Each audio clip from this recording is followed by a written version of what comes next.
전도하지 않는 것은 죄다라는 말은 오늘 우리가 살아가고 있는 우리 성도들에게는 그렇게 실감나지 않는 그런 단어들입니다. 왜냐하면 전도한다 혹은 선교한다라고 하면 그것은 소수의 교회에 출석하고 있는 그런 사람들 가운데서 아주 극소수의 열심히 특별한 성도들이 헌신하는 경우에 그렇게 할 수 있다라고 우리가 이렇게 생각하는 것이 보편적입니다. 그래서 우리는 주일 예배를 드리거나 헌금을 드리고 봉사를 한다라고 하면 평균적인 성도가 된다라고 그렇게 생각을 합니다. 그러나 우리 주변에서 이웃들이 먹을 양식이 없어서 죽어가고 있다는 것을 우리가 한번 생각해 볼 수 있습니다. 그것이 지금 이 북한의 실정이고 그리고 아프리카라든지 여러 나라들이 지금 겪고 있는 그런 현실입니다. 그런데 만약 이 상황에서 식량난을 이제 해결할 확실한 비책이 있다고 생각해 보십시오. 그런데 우리가 침묵하고 있다면 무관심의 죄를 우리는 그렇게 짓고 있는 것입니다. 다시 말해서 살인방조죄라는 것입니다. 본문에서 이런 이야기가 나오고 있는데 이스라엘과 사마리아 땅에 극심한 기근이 들게 됩니다. 설상가상으로 북쪽의 땅에 시리아라고 합니다. 그 당시 아랍이라고 불리던 그 시리아가 이제 쳐들어오게 됩니다. 그래서 시리아 사람들은 성읍을 완전히 포위해버립니다. 식량 공급의 루트가 완전히 차단되고 말았던 것입니다. 그때에 어린아이들을 삶아먹는 그런 비극적인 일들이 성 안에서 벌어지게 됩니다. 본문에는 이런 비극적인 상황 가운데 사마리아 성문 곁에 있던 그런 이렇게 나병 환자들 4사람이 나타나게 됩니다.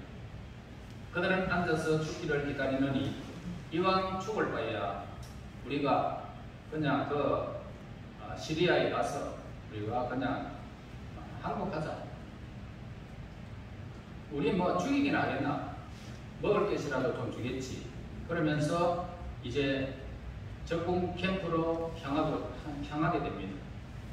그런데 이상하게 아무도 소리가 들리지 않습니다. 그래서 적군에 들어갔더니 모두가 퇴각해버리고 그냥 빈 공간, 식량과 말들과 여러 가지 놔두고 그냥 다 도망가 버렸습니다. 그리고 거기에 식량이 산더미처럼 쌓여 있어서 그 광경을 보는데 얼마나 기가 차겠습니까? 굶주려가지고 배고픔에서 엄청난 식량을 발견했을 때 그들은 막 허겁지겁 먹게 되죠. 그래서 그들은 먹고 마시고 신나게 즐기다가 갑자기 그의 동시에 이 점을 깨달았던 것입니다. 바로 자기들 주변에 오늘 예루살렘 성 안에는 지금 죽어가는 사람들, 굶어서 죽어가는 사람들이 너무너무 많고 그런데 우리는 이렇게 즐겨서 되겠는가? 라고 하는 것을 나병 환자들이 깨닫게 됩니다. 그래서 9절에서 나병 환자들이 그 친구에게 서로 말하되 우리가 이렇게 해서는 안 되겠도다. 오늘은 아름다운 소식이 있는 날이거늘 우리가 침묵하고 있구나. 만일 밝은 아침까지 기다리면 벌이 우리에게 비칠지니 이제 떠나 왕궁으로 가서 알리자라고 그렇게 그들은 마음을 모으게 됩니다. 물론 본문은 육체적 굶주림에 대한 그런 내용입니다. 오늘날 이 육체적 굶주림 이상의 영적인 굶주림이 우리 지구촌에 황폐하게 만들어버리고 있는 것이 오늘 우리의 실정입니다. 기독교는 2가지 중요한 사명이 있죠. 하나는 뭐냐면 사회적인 선교적 사명입니다. 이것은 구체적인 책임이 있습니다.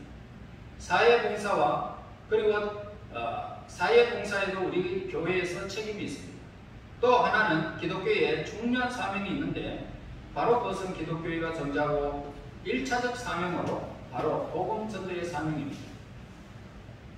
그것은 기독교가 존재하는 1차적 사명으로 이 복음을 전하지 아니하면 우리에게 화가 있다라고 했습니다.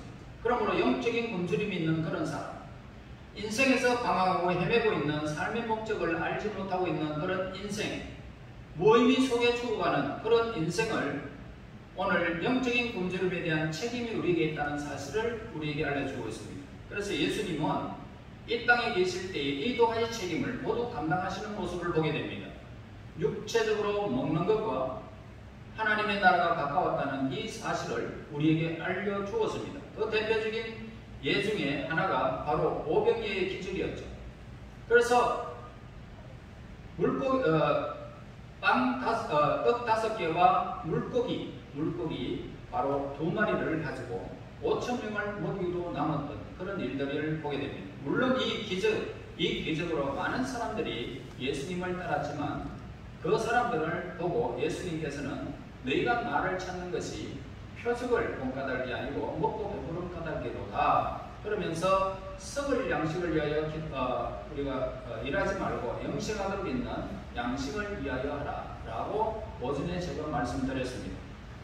그러면서 35절에서 넘어가서 이렇게 말합니다. 내가 곧 생명의 떡이니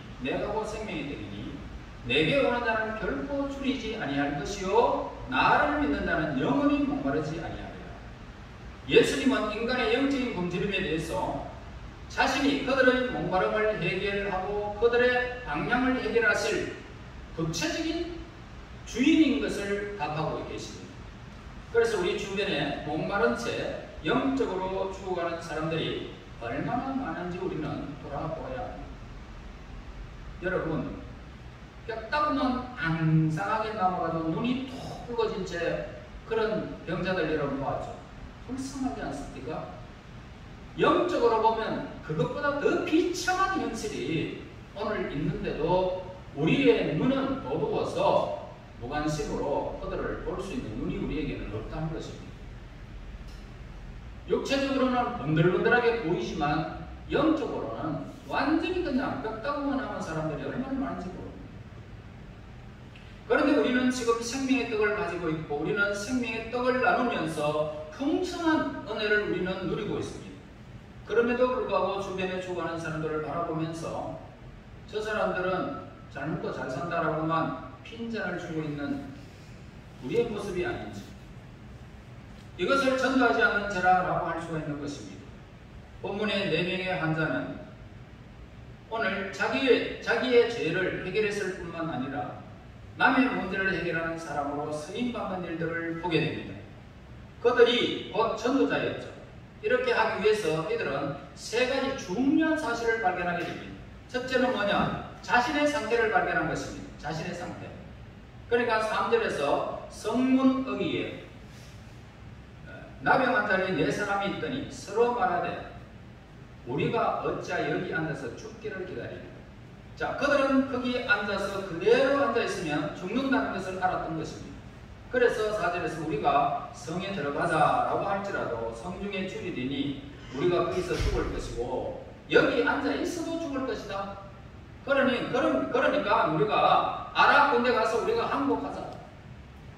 그들이 우리를 살려주면 살고 우리를 죽으면 죽을 따릅니다 라고 그렇게 했습니다. 다시 말해서 죽으면 죽으리다. 그들은 죽을 각오를 하고 살 길을 찾아 나서는 모습을 보게 됩니다. 앉아있으면 죽는다는 위기의식을 예수의 그들은 상황을 바라보게 되었던 것입니다. 여러분, 사람들은 어떤 사람들입니까? 사람들은요, 허물과 죄로 죽은 죄인들입니다. 죄인은 하나님의 진노를 피할 수가 없습니다. 중요한 것은 사람들이 그런 영적인 위기를 깨닫고 있느냐는 것이 중요합니다. 그러나 사람들은 영적인 위기를 깨달지 못하고 있습니다. 내가 지금도 교회 출석하면서도 낭만한 사람인지 그저 오늘 괜찮다라고 생각하며 교회를 출입하고 있습니다. 이것이 세상에만 그런 것이 아니고 교회에서도 마찬가지라는 거죠. 그래서 왔다 갔다 합니다. 그러나 아무 일도 일어나지 않는 사람들이 있습니다. 그러니까 괜찮은 것처럼 생각하고 그냥 의미 없이 교회에 다닌다는 것입니다. 왜냐하면 그들은 거듭난 체험이 없기 때문입니다. 구원을 모르기 때문입니다. 예수님을 만난 적이 없기 때문에 교회는 나오지만 전혀 변화가 없고 전도도 더욱 못하는 것입니다. 우리의 육체는 굉장히 우리의 삶 속에서는 실감을 느끼고 있습니다. 배고프면 어떻습니까? 배고프다. 좋은 일 있으면 입이 기에 걸립니다. 그러나 영적인 굶주림을 빨리 느끼지 못합니다. 영지가. 그저 괜찮다라고 생각합니다. 내가 지금 이래 살아가도 괜찮다. 그러나 우리의 목적 없는 인생을 바로 깨닫지 못한다는 것은 너무 비극이다. 내가 무슨 문제인가? 내 인생에 무슨 의미가 있다? 나라는 존재가 누구인가? 그것을 제대로 알아야 되는데 거기에 알 수 있는 지혜가 우리에게 없다는 것입니다. 자, 내가 내 자신이 누구인지를 알기 시작하면은 심각하게 생각하는 것입니다. 오늘 이 나병 환자들은 지금 그들의 상태를 깨달은 것입니다. 어떻게? 나는 여기 있으면 죽는다. 다른 데 가도 마찬가지로 나는 죽지만, 그러나 그들에게 한국 가면 우리를 먹을 것을 주고 나를 좀 살리지 않겠나. 자기의 비참함을 깨달았던 것입니다. 여기서부터 구원이 시작된다는 것입니다. 환경이 변한다는 것입니다. 우리는 자기 자신이 어떤 사람인지 알고 있습니다. 그러나 누가 지적하면 어떻게 합니까? 화를 막 냅니다. 그러나 그렇게 지적을 받아야 우리는 살아가는 것입니다. 전도는 그 사람이 죄인인 것을 알려주게 됩니다. 당신은 죄인입니다. 성경에서는 죄의 삭은 사망이라고 했습니다. 하나님과 관계없는 곳에서 영원한 비극을 겪어야 할 존재라는 것을 그대로 가면은 그렇게 지옥으로 떨어지게 됩니다. 라고 말해 주어야 되는 것입니다. 그 사실을 전할 때 성령께서 역사하시면 사람들은 깨닫게 되죠.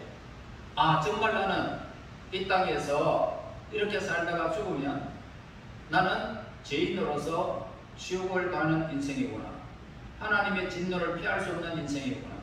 위기 의식을 깨달은 것입니다. 여기에 깨달아야 됩니다. 자신의 영적 위기 상태를 발견하게 되어지면 그때부터 우리는 변화가 일어나기 시작합니다. 그 다음에 두 번째로 그들이 깨달은 것은 뭡니까? 하나님의 은혜를 발견해야 되는 것입니다. 이 4명의 나병 환자가 아랍진으로 들어갔을 때에 발견한 두 가지 사건이 있죠. 첫째는 적군이 다 후퇴해버렸다는 것을 발견하게 되고, 둘째는 먹을 것을, 마실 것, 입을 것, 산더미처럼 쌓여 있다는 것도, 검도 온도 있다는 것을 깨닫게 된 것입니다. 그래서 6절에 보세요. 이는 주께서 아랍 군대를 경고 소리와 말소리와 큰 군대의 소리를 듣게 하셨으므로 아랍 사람이 서로 말하기를 이스라엘 왕이 우리를 치려하여 헷 사람의 왕들과 애국 왕들에게 값을 주고 그들로 우리에게 오게 하였도다 하고, 자, 하나님께서 아랍 군대로 하여금 병거가 몰려오는 소리를 듣게 했다는 것입니다. 그 소리를 들은 아랍 군대는 모두가 다 달아나고 말았습니다. 그들은 있는 것을 모두 그대로 두고 도망했습니다. 와보니까 어떻습니까? 이제 먹을 것, 입을 것 풍성하게 쌓여 있었다고 그렇게 기록되어 있습니다. 내가 착하고 또 선행을 쌓아서 구원을 얻은 것이 결코 아닙니다. 그들이 걸어놓은 것을 그렇게 저축해서 그 환자들이 먹을 것을 찾은 것이 아닙니다.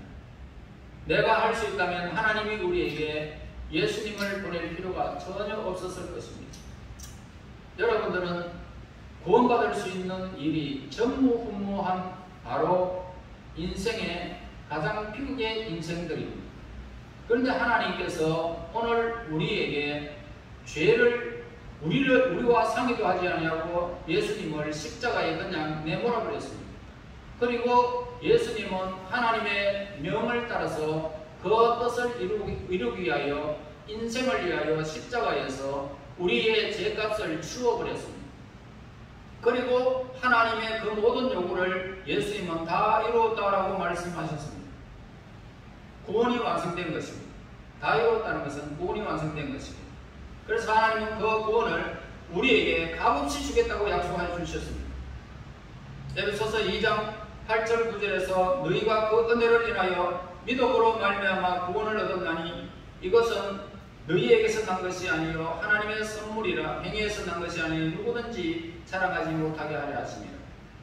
구원은 하나님께서 이루어진 것을 믿는 것이 구원입니다. 그런데 예수님은 우리를 구원하실 때 간신히 구원만 받게 하신 것이 아니라 우리가 받고 누리는 구원에는 풍성한 삶이 있다라고 우리에게 약속해 주고 있습니다. 내 인생이 변합니다. 나에게 기쁨과 평안이 주어집니다. 그리고 삶의 목적과 의미를 누릴 수 있는 풍성함이 준비되어 있다는 것입니다. 왜? 오늘을 살아가는 우리 기독교인들의 삶이 무력할까? 그것은 간단하지요.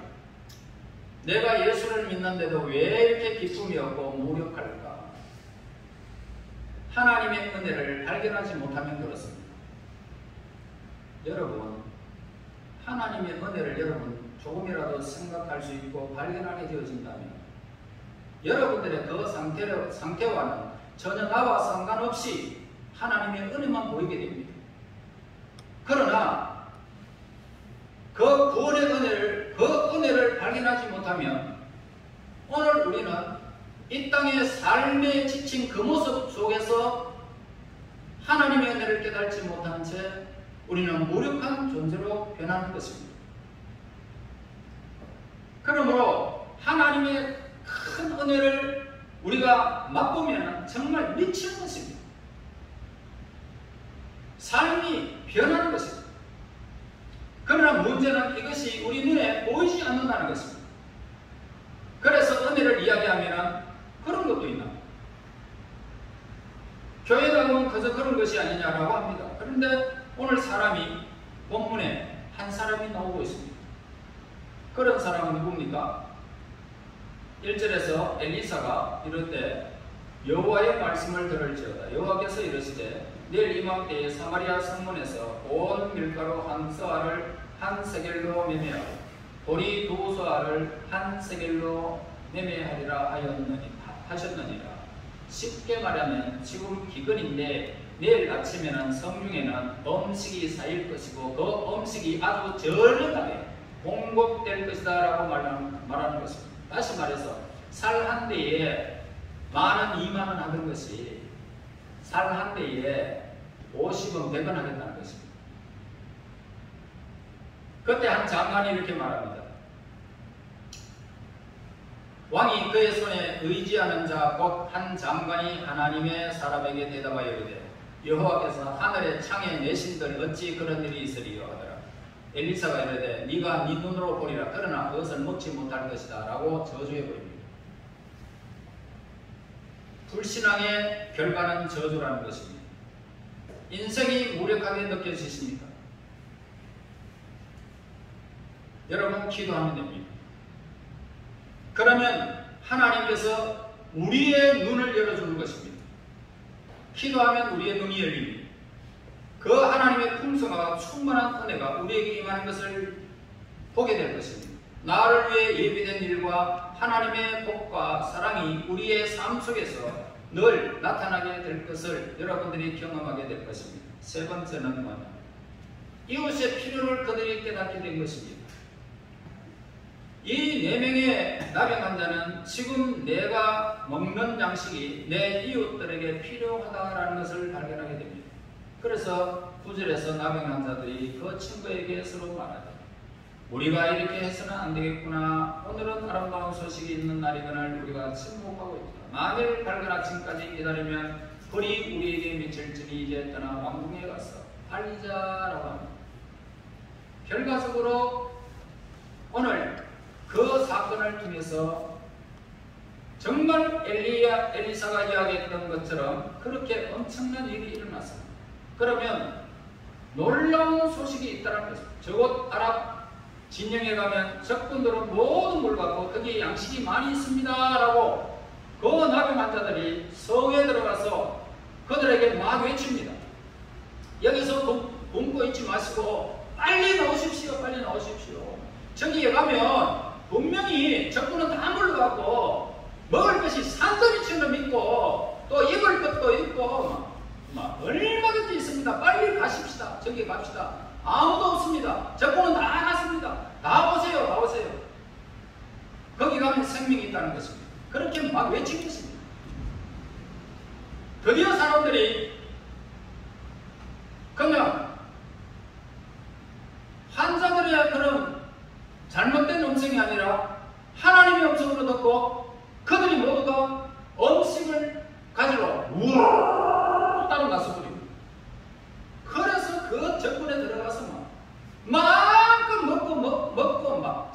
취했던 것입니다. 이 소식을 전해 듣고 그들이 먹기만 했을까요? 배불리 먹으면서 전하여준 그 병자들에게 어떻게 했을까요? 감사했죠. 감사했죠. 그리고 그들은 힘을 얻고 성전 재건의 일을 시작하였고 그 사마리아 성에서는 새로운 음악이, 새로운 문화가, 새로운 역사가 시작돼서 넘실거렸던 것입니다. 이 놀라운 변화를 위해서 하나님이 쓰신 사람은 바로 세상에서 가장 천대받는 나병 환자들이었던 것입니다. 그것도 4명. 그 당시 나환자라고 하면은 지금도 그렇지만 절망적인 병자들입니다. 불치의 병입니다. 지금은 약이 좋지만 그때에 약이 없잖아요. 그러니까 그들의 진물이 나는 그 손이 떨어지고 눈이 삐뚤어지고 눈썹이 다 사라져버리고 없고 기가 떨어져버리고 발이 떨어져버리고 난리는 그냥 막 신경이 죽어가지고 감각도 없는 그런 버림받은 인생.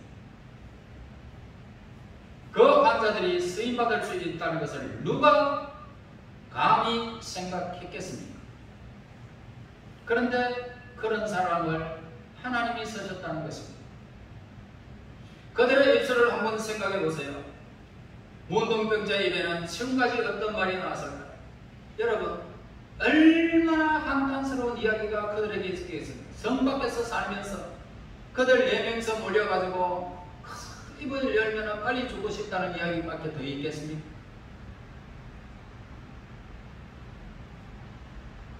이것이 그들의 일상이었던 거죠. 그런데 처음으로 그들의 입술에서 아름다운 언어가 흘러나온 것입니다. 그리고 많은 사람들을 성 안에서 죽어가는 사람들을 살렸던 것입니다. 아프리카에서 선교를 하던 그 선교지에서 죽은 이름이 없는 선교사들의 이야기가 얼마나 많은지 모릅니다. 그 선교사에 성실하고 헌신적인 봉사를 기억하던 원주민들은 그가 죽은 후에 그의 무덤 앞에 비문에 이렇게 써놓았다고 합니다. 선교사님, 당신이 왔을 때 우리는 어두움 속에 있었습니다. 그러나 당신이 떠나간 지금 우리는 빛 가운데 있습니다. 우리는 이 아름다운 소식을 전하기 위해서 존재하는 하나님의 사람들입니다. 여러분 주위에는 피극적인 인생들이 너무너무 많습니다. 내가 먼저 아름다운 소식을 발견해야 될 것이고 그 소식을 듣고 발견한 그 기쁨을 인생이 변화된 기쁨을 이웃들에게 전하기 위해서 존재하는 저와 여러분들입니다.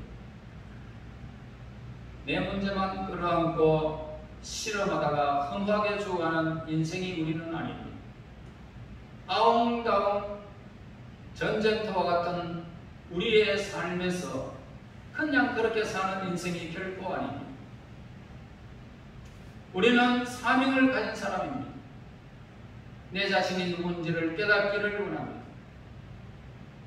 그리고 우리는 죽으면 죽으려는 각오로 우리는 하나님 앞에 나아가야 하는 것입니다. 그러면 거기서 하나님의 풍성한 은혜를 받게 될 것이고 우리는 그 은혜의 감격을 많은 사람들에게 나눠주는 아름다운 소식자들이 될 것입니다. 오늘 우리 인생이 변하는 것은 순간입니다. 우리의 인생이 변하여 이웃을 살리고 이웃에게 풍성한 구원을 제공하는 인생이 저와 여러분들이 되어야 할 것입니다. 우리 모두 이 아름다운 소식을 증거하는 정인의 삶을 우리는 살아야 할 것입니다. 여러분, 비참하게 죽어가는 많은 사람들을 생각하며 여러분의 인생에 매이지 말고 많은 사람들을 위하여 살리는 그런 사명자들, 생명을 누리는 자들이 되시기를 예수님 이름으로 축원합니다. 하나님 은혜 감사합니다. 오늘도 많은 인생이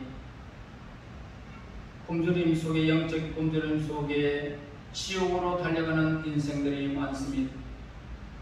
이 사실을 볼 수 있는 눈이 저희들에게 열리게 하여 주시옵소서. 그 굶주림에 말라있는 저들의 심령을 예수 그리스도의 생명의 말씀으로 살릴 수 있는 아름다운 소식을 전하는 우리 하나님의 사람들이 되게 인도하여 주시옵소서. 예수님 이름으로 기도합니다.